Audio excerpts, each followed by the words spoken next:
शंभो शंभो हे रायरेश्वरा, तुम्ही इच्छा पूर्ण करता. आपला प्रत्येक भक्त आपल्याकडे मागणं घेऊन येतो. आज हा शिवबा आपल्याकडे मागणं मागेच नव्हे तर वचन द्यायला आला आहे.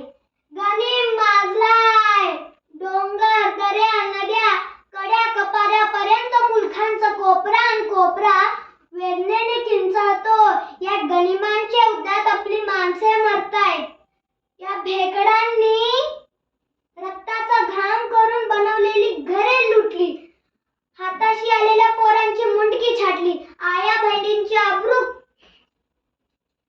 हे आमच्या डोळ्यात एकत होत असताना हातावर हात ठेवून गनिमांची चाकरी करणारी आम्ही अवलाद नव्हे. आमच्या देहात आऊसाहेब जिजाऊंचं रक्त आहे. आई भवानीने हातात तलवार आणि माथी गनिमी कावा दिलेला.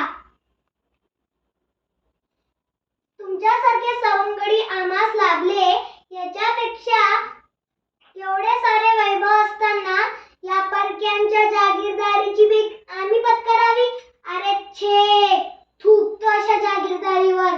आपला रयतेचा प्रत्येक माणूस मान खाली घालून नाही तर ताठ मानेने मोकळ्या आभाळाखाली बागडत नाही तोपर्यंत या शिवबाच्या तोंडातून विश्रांती हा शब्द येणार नाही.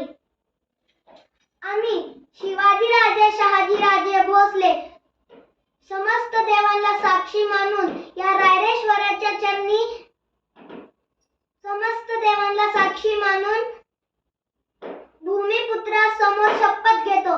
ज्या मातीत आम्ही जन्मलो, ज्या मुलखात आम्ही वाढलो, त्याच मातीत गनिमांना पाय तुडवी तुडून एक नवीन हिंदवी स्वराज्य निर्माण करू, जे फक्त आमचेच नसले तर संपूर्ण रयतेचे असेल.